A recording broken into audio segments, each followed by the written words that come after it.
Jails, Ontario jails, are they overcrowded?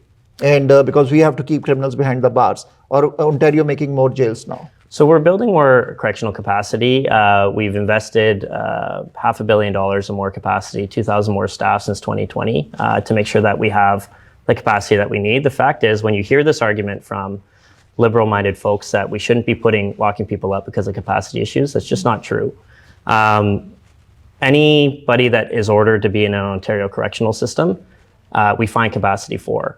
We had one case of a rogue judge in April, in the spring of this year, using jail as a reason not to lock somebody up and to put them out on bail. That's actually not stipulated in the criminal code. So I'd say that was actually a bit of a rogue judge making that ruling. And that only happened once. That doesn't explain the thousands of other people that are out on bail that are committing crimes. We had the provincial carjacking task force where we made 124 arrests last year. Half of those people were out on bail already. You know, what is happening in this scenario? So yes, we need to invest in correctional capacity. We're doing that. But I want to reassure the public, when a judge orders somebody to be in an Ontario correctional facility, we make sure there's capacity there. Now, I understand some individuals would want, they think that suspected criminals should have more breathing room and all this kind of thing. I get that. Our priority is making sure neighborhoods are safe. So what changes you want to bring into the bail system?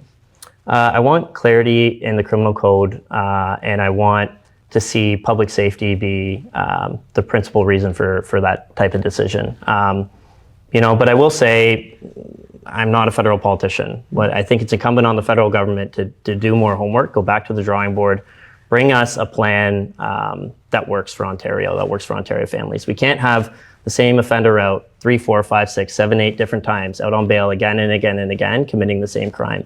We saw in Peel, you were there, Prime Asia covered it, Project Warlock, 18 individuals, 150 criminal code charges that were laid for home invasions, carjackings, violent crimes. By the time they're doing the announcement, half of those individuals were out on bail already. The status quo is not acceptable anymore. Manupata, twanupata, sarinupata. The criminal code is way too lax, and we need to see substantial reform.